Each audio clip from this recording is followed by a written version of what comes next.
Today I'm joined by a hard-hitting journalist who writes about tech, economics, and humans. Joan Westenberg is an outspoken, no punches pulled kind of person who has a habit of sticking the boot into the real problem, which is, quite often, the overconfident white man in the room. She's said things that include, I don't know much about dudes who just turned 30, but I know they fucking love writing lists of all the things they learned before they turned 30. Just last week, Jones said, grant me the confidence of a dude who hasn't read a book, arguing about that book with the author of that book. And a few days ago, she went viral for saying, I'm burned out on diversity and inclusion panels where we all pretend that the answer to VCs not funding women isn't VCs just fucking funding women. I'm burned out on selling the same tired marketplaces and 10-minute grocery delivery bullshit over and over again to worn down working consumers who see through the smoke and mirrors. Joan says it like it is and so often gets it right. And for that reason, she's one of my favorite people. Joan, hello and welcome to Chasing Financial Equality. Mate, it is good to be here. It's good to be semi-face-to-face. You know, we talk a bunch online, back and forth, you and me, but it's good to sit down and really have a conversation. I want to start with a small question. What's wrong with the world? What's wrong with the world? I mean, the easy answer here, and the answer that I think a lot of left-leaning journalists and writers and so on are gonna point to is capitalism. Capitalism is wrong with the world. But I want to go a little bit more nuanced at that. It's the easy answer because it's kind of a catch-all. You know, if you look at all the problems, you can hand wave and say capitalism is wrong with everything. But I think it goes a bit deeper than that. I think what we're talking about here is a particular delusion of capitalism that is pervasive and incredibly damaging. And that's the delusion that we have the potential for infinite growth. You know, that is this thing that we believe about every company, every industry, every ecosystem. No matter what profit Apple goes and posts every quarter, we say, well, how much are they going to grow from here? Can they grow? Like, can they sell more iPhones? They should sell more iPhones. They missed their reports by this much. They missed their estimates by this much because they should have sold more iPads. And we approach capitalism with the idea that there will always be more growth to be had. And in that, we kind of ignore the idea that this world is based on finite resources. The most obvious of those resources is humanity. Humanity is a finite resource. There's only so many of us. There's only so much we're capable of. Time is a finite resource. We all get the same amount of it. The environment is a finite resource. The amount of money people can actually make from selling any product is a finite resource. And so infinite growth is not possible. It's not something that any company can achieve with any product in any market. And so I think if you really take a step back and look at the state of the world, so many of the problems that we have come from this notion that everything is going to be okay because there will always be more growth somewhere. And I think that's wrong. Do you think that expectation of infinite growth comes from any segment of society more than another, or do we all expect that infinite growth is possible? I think we all do, because it's kind of how we've been raised. The idea that things are running out is a relatively new one. It's really only been for the last 100 years that we've started to be aware that everything is running out. And we started to be aware of that because resources are drying up. The climate is starting to run into serious trouble. We are starting to really run out of room for growth. Part of this is definitely that the industrial age accelerated so much that we started to use up so many more of our resources. But I think it is a new concept. And so we've all just come from this idea that the earth will provide, that things will be there. And we're starting to recognize that that's not necessarily true, but it is a relatively new thing. People talk about capitalism as being the best of a bad bunch of systems. And you and I have spoken about how we are actually capitalists at heart. However, there probably has to be some limitations on it. If we have a look at those limitations, a lot of the time we hear rhetoric around this collective shout that we have to fix things, we have to change the way society operates, we have to change capitalism. Do you think that begs a larger question of an individual asking themselves what they want and how much is enough for them, and should they curb their expectations before they expect other people to? Who does this change come from if we're going to see it? I think there's a real danger here of falling into the trap of believing that we need individualistic solutions to systemic problems. Ultimately, and I'm going to use climate change as an example here again. Ultimately, it's a good thing for me to go and recycle. to really look at the waste that I'm creating and to make ethical choices about how I'm helping to preserve the planet. Like, that's important for me to do. And it is important for me to take responsibility and stewardship for the world around me. But I also have to recognize that those actions are a tiny, tiny, tiny drop in the ocean of shit that is the governments and major corporations who are doing most of the contributions to the climate being fucked. And so we can say that, yeah, there are individual responsibilities, and I have a certain innate leaning towards saying that we should take individual responsibility. But at the end of the day, no matter how much responsibility you take or I take or my partner takes, we are actually not going to be able to move the needle without the major corporations, the major organizations making that change as well. So I think we have to be careful not to fall into that individualistic trap. So that speaks to this necessity for really significant systems change. Yeah, I think so. And I mean, it can be instigated by individuals calling for that systemic change, but it's not going to happen without a systemic change. Ultimately, if we don't change the environment that we are working in, if we don't change the nature of the capitalistic system that we're living in, nothing really is going to change in the long term.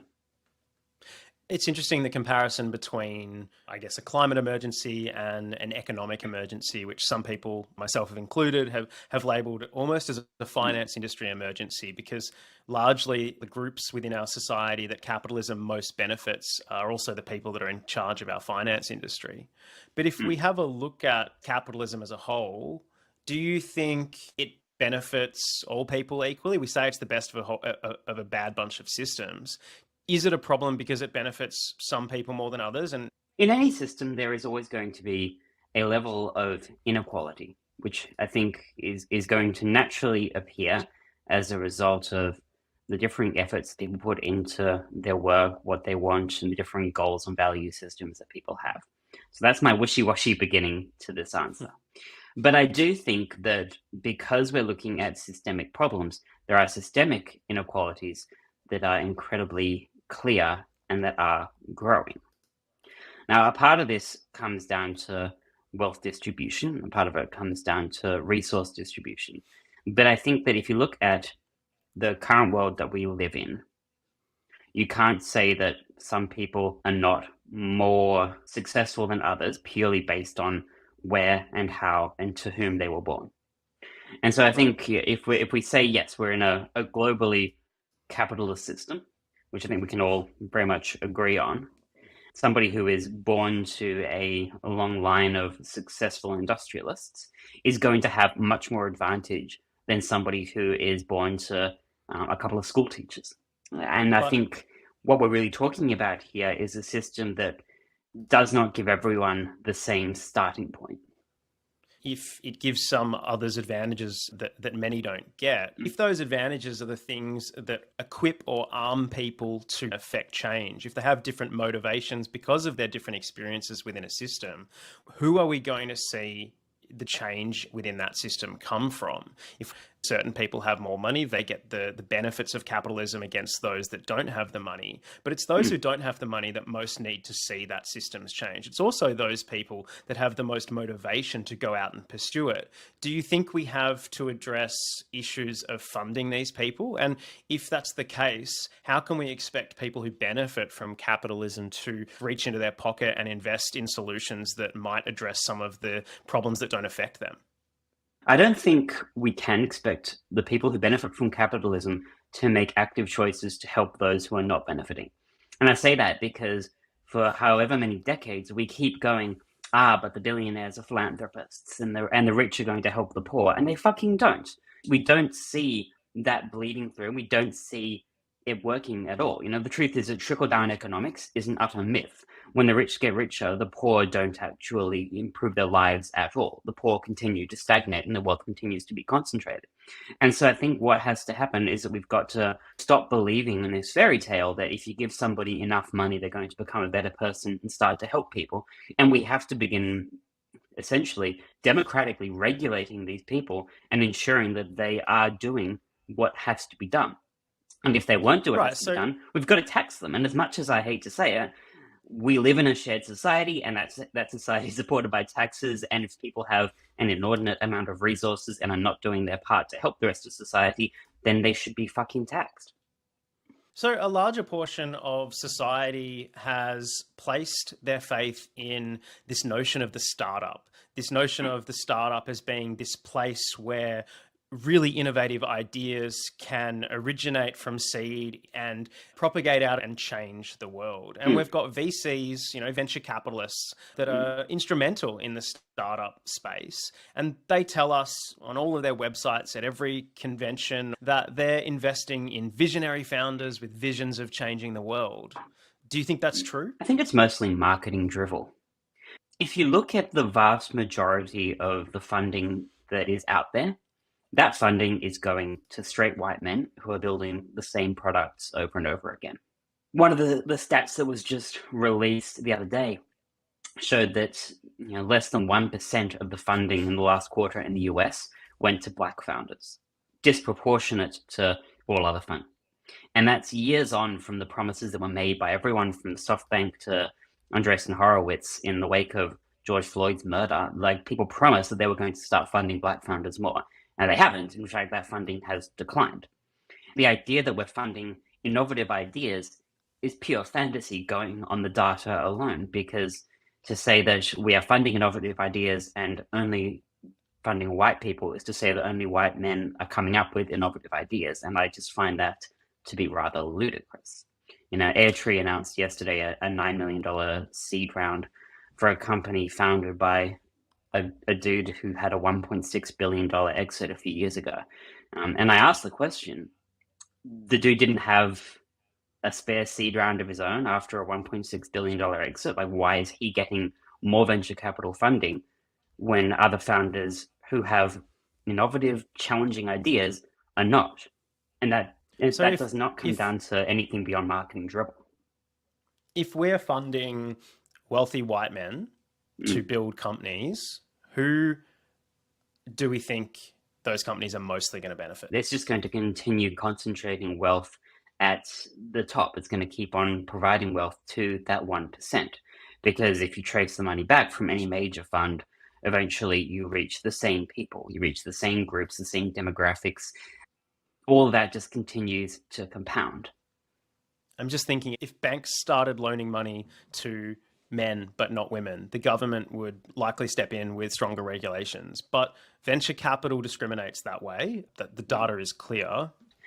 What do you think happens if we get more equality and diversity in the startup founders that we fund and invest in? Ideally, I think we'll be building tech products that aren't tone deaf and that actually listen to the humanity that is going to be using those products.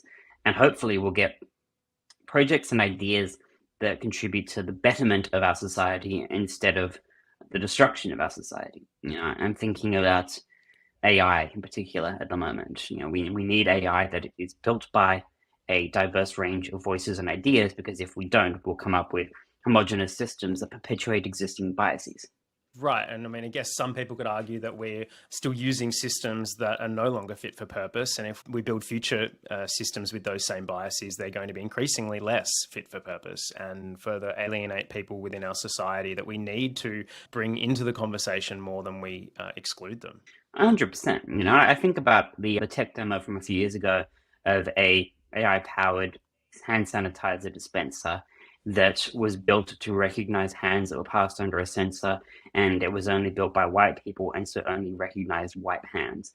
And I don't think we've actually made enough changes to the way that we build technology in order to answer that kind of problem. I think we're still building with the same biases even now. So obviously people are starting to talk more and more about the problems with venture capital as a model as being reflective of broader problems in our economic systems that perpetuate these inequalities and massive wealth disparities. Impact investors, they promise to invest in impactful businesses that change the world. Do they? Or are they just dressing up in a different costume? I think it comes down to that word impact, which covers all manner of sins. How do you estimate and measure impact? What is impact? What does it actually mean, and what are you actually doing? I think that we need to be very careful about how we throw money at problems.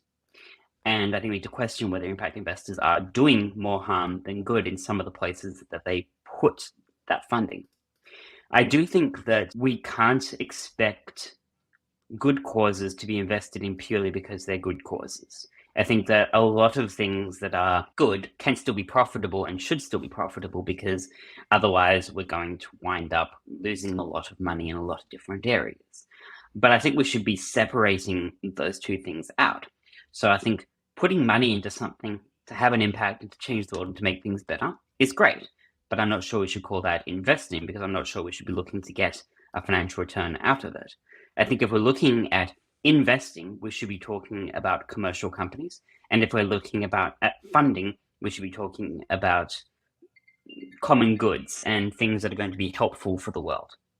I think the conversation around that word investing, as well as the word impact, what are they, what do they both mean, and when should we be using them and interchanging them? I think if you have a look at the word impact from an investment perspective, the word investment implies the seeking of a return and therefore a profitable venture.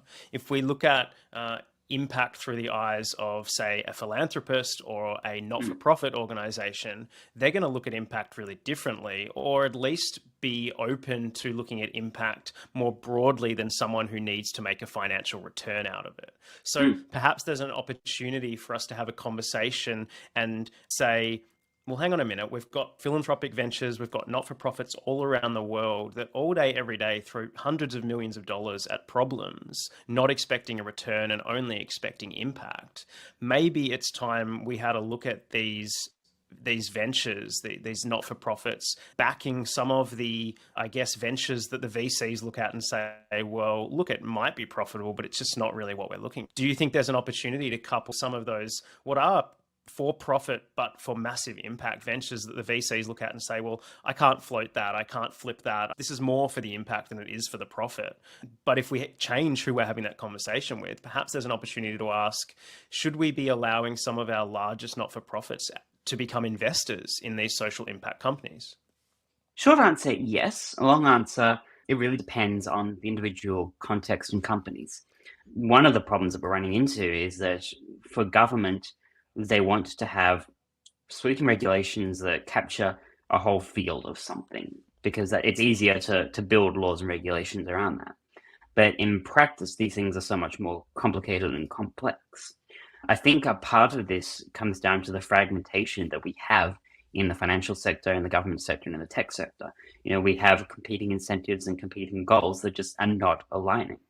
So I think if we can try to get something together where we are working on the same page, surely that's going to be helpful. You know, whether that is VCs working more closely with nonprofits and NGOs, whether that's government working more closely with industry. I just think that we need to find a way to avoid that fragmentation and bring people together with a shared goal. And I don't know what that goal is. I don't know how that looks, but I know that the current system isn't working. I think it's interesting. A lot of the significant investors in any country are also the significant philanthropists. And I don't think there's any coincidence in the fact that they invest where they invest and they donate where they donate. And there's not a lot of crossover between those things. And that's limiting in its own right. But coming back to, you acknowledged before that we can't really expect venture capital firms or investors to invest in the ventures that are going to drive significant systems change. I don't think there's many people out there having that conversation, acknowledging that out in the open and saying, we need to change our expectation of venture capital investors. We can't expect them to be saviors on white horses, because they're not. They're wealthy white dudes. I think if we accept that as the case, it changes the narrative. There's a lot of discontent within society, especially in the startup space and the tech space, about VCs not backing things that could potentially change the world. Do we just need to park that to the side and say, these guys are fucked, they're going to do their own thing, let's stop asking them for money and just stop wasting time and have a conversation about how we amass funds to fund the things that could actually change the world for people that don't get into the rooms with the VCs? I think we have to stop falling for the con that venture capital funds exist to improve the world and to change the world and to make society better. That is what they market themselves as. That's what Mark Andreessen is marketing. He's marketing a movement led by himself and other tech crusaders to change the world and put a dent in the universe. But that's absolutely at odds with the goal of a venture capital fund, which is to provide returns for their LPs. Like the idea that a fund is out there to do good in the world as its end goal is completely delusional. Ultimately, a fund has to keep on raising their funds, and those funds are going to come from investors who want to see that there are returns on those funds. And what that really comes down to is that they're going to keep on taking bets on the things that, yes, may have the potential to change the world, but more importantly, have the potential to create a return for their partners, for their investors. That whole bunch of people want to get paid. Like they're looking for a payday. That's not some kind of dark secret. That is literally the point of a VC fund, is to generate returns. And so I think we need to be realistic about that and accept that and acknowledge it and stop pretending that that is not the goal. There's nothing actually wrong with starting a company because you want to make some money. And there's nothing wrong with starting an investment fund because just be honest about it. You know, like these things are perfectly acceptable. Yeah. It makes sense that you want to do that. Sure, I want to make money as well. I really like collecting Bob's Burgers action figures, and money's what's going to pay for that. But I'm not out here pretending about it. You know, that's just not helpful. Yeah, so we've got to stop falling into that con. I've got a friend and we are very aligned in our sort of belief systems. And we both know of a guy in the VC space. His name's Rain Ong. And Rain is this openly proud capitalist that just wants to make money, but he's honest about it. And it's very hard to fault him for that. And my friend and I agree that we would much prefer a dirty, rotten capitalist that's honest about it than one that is pretending to lift humanity out of poverty and save the world whilst taxing it all the way through. You know, at Maslow, we talk about how the finance industry is the world's most extractive industry, and nothing really matters in terms of changing that industry unless you change the underlying business model, because it's the business model that is at odds with society. It is the business model that extracts from society to ship profit from all of us to the 5% of the world who own it. Is venture capital an extractive model that they just don't want to talk about? Is that the problem? It's certainly not as helpful as it wants to make out. I think there is a degree of delusion inside the industry as well as outside. So people who are working in VC, I think they actually do often delude themselves into believing that they are changing the world, that they are these like philanthropic kind of people. That's how they see themselves. I don't know that it's necessarily extractive. Like its goal is to give money, but I do think that the way that it impacts society is definitely not as positive as they make out to be. And I think if you really took a step back and measured the impact of venture capital funded companies over the last 20 years, there is a good chance that you'd be able to pretty safely say that they've done more harm than good, from Facebook to X to God Theranos. You know, like if we're looking at the sum total of what VC funds have contributed to the world, I don't know that we can say that it is entirely a positive contribution. It's interesting that you say that maybe there's delusion involved from the VCs that sit in offices with other VCs and have to put out content into the world, and they have to market positive spin.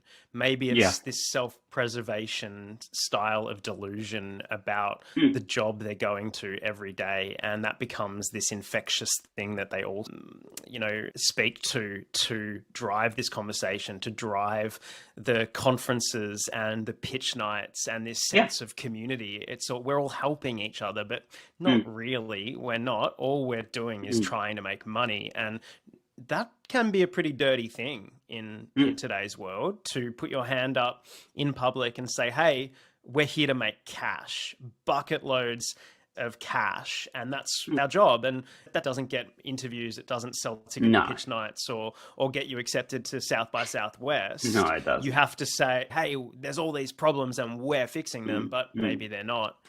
Okay. All right. Now, I'm not the journalist here. You are. So I thought I'd better ask, do you have any questions of me and how I think we can solve some of the problems that exist in the world around us? I guess my first question is, How are you going to do things differently in a system that is so incredibly broken? Like, what is the plan to do things differently here? Yeah, so part of this conversation's been the problem of sourcing funding for a venture that is all about systems change. Now, we make the argument that no fintech has changed the financial industry because no fintech has changed the business model. It's an industry that's built on companies that all depend on that business model to exist. So everything favors that. But the finance industry is an industry that overlays a system. Because it overlays that system, if that is an industry that is only owned by 5% of the population, we have a problem. We have to offer a healthy return and we have a profitable model. But if we don't cap the return on the upper end, then all we do is perpetuate the problem and change who owns this industry. So that's our first compromise. We cap our investors' returns. The second one is we bring together products that wholesalers provide already to retailers all around the world in the financial services industry. And we bring it to our customer with no margin added on. Because the moment you add margin on a financial product, you've got conflict. You're incentivized to sell the product. So we step away from selling and we say, you pay a flat fee to get into a virtual door like you would at Costco. And we stack up products that we have no incentive to market or influence which one you take. And that's a really different relationship that we have with our customer. No other financial service provider has that relationship with their customer where the customer is paying them to bring them the best products they can. And look, we have to compromise in how we get to the best product in the end. In the early days, the best product is whatever we can buy from a wholesaler, less the margin that you would currently pay. So on insurance, that might be 20% cheaper. In the end, when we have re-educated a market and told humanity that the finance industry doesn't have to be owned and controlled by just a couple of people, and we've got the volume, we can start changing the way we put together financial products. And Maslow will eventually become 95% customer owned. And so that's who we are going to build the products for. Just as at the moment, the industry is owned by 5% of humanity and that's who the products benefit, we want to flip that on its head and say, we've got enough people now and we can bring them in and say, hey, let's build products just for you. And what's the reaction to that then like in the TradFi industry? Like, how are people taking that? Is it positive? Is it negative? I would break the industry down to two types of people. There are the people who are disenfranchised, and they are broken into two groups as well. The first group is young people that have just finished uni and just entered into traditional finance as an industry, and they've realized that the values of the finance industry are very different from the values of broader society, and they get very uncomfortable. The other element is people who are on the tail end of their career in traditional finance and butted their heads against the conflict that exists in this industry their entire career. People who were in those meetings where they said, hey, we can deliver this benefit to this customer if we do X, Y, and Z, and have had a manager say, no, we can't do that because that makes it less profitable for us. And they've seen how the industry is really, really extractive, and they've seen that it punishes those with the least by charging them the most. So we get those two groups of people that really hate what the finance industry is. It's a growing group of people, and some of them are, ex-bank CEOs, for example, who just got so sick, and maybe they feel guilty, maybe having benefited from this industry they want to give back. Everyone's got different motivations. So they're the groups that really support what we're doing, and they admit openly, publicly, as well as some privately, that the finance industry is just fundamentally broken and needs to be fixed. And then we have people who, let's say, in the middle of their career, in the middle of this industry, and they're making a lot of money out of it.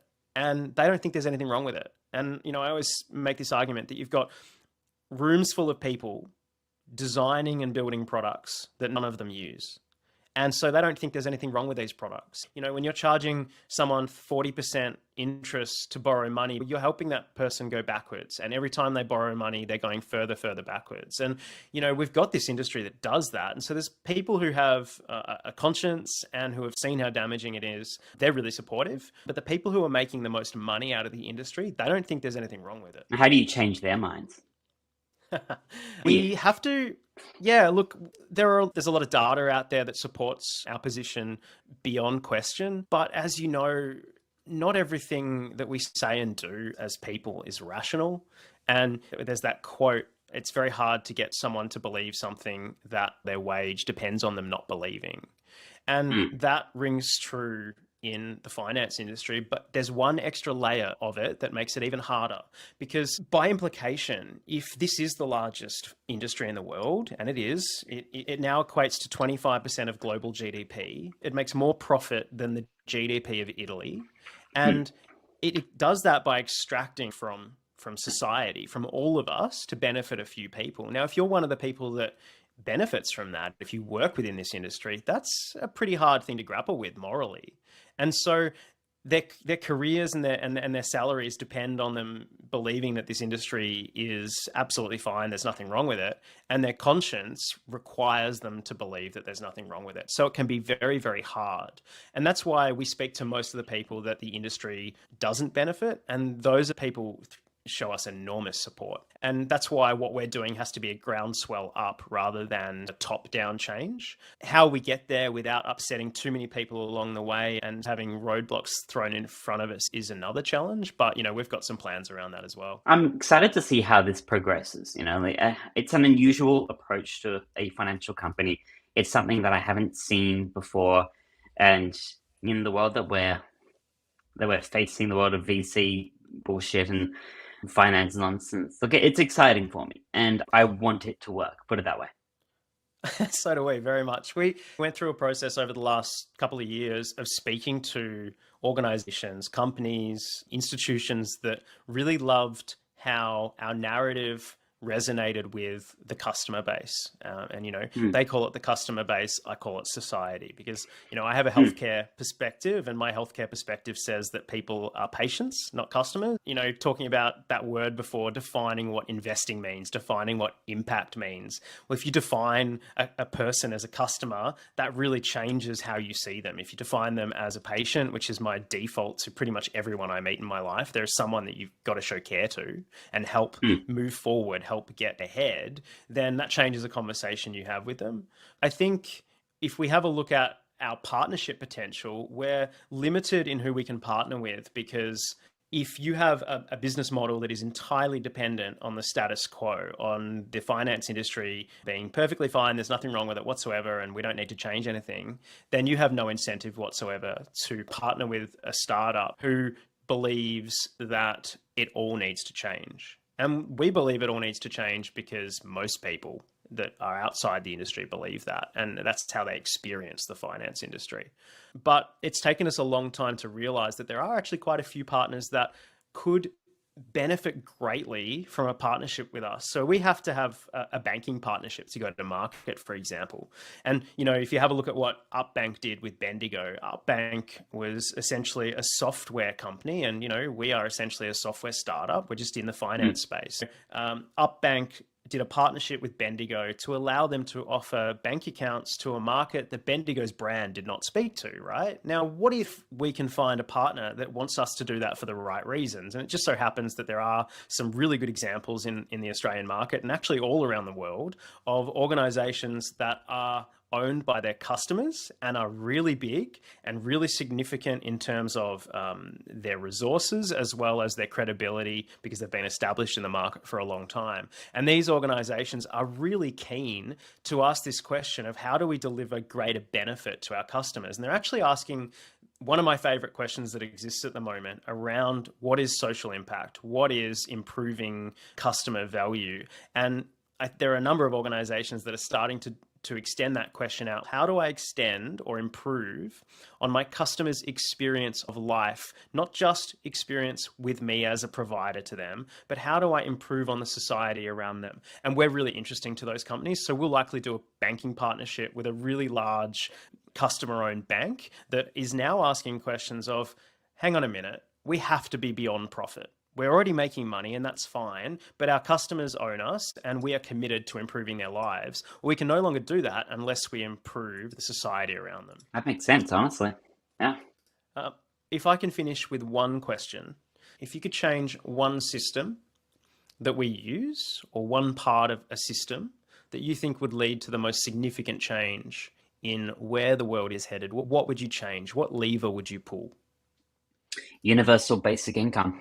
I'm a huge believer in a UBI. I think as we increasingly automate jobs, as AI comes into play, as tech advances, the only way that we're going to support a constantly growing population is if we have a universal basic income that applies to and is accessed by everyone that can fund us outside of the capitalist system.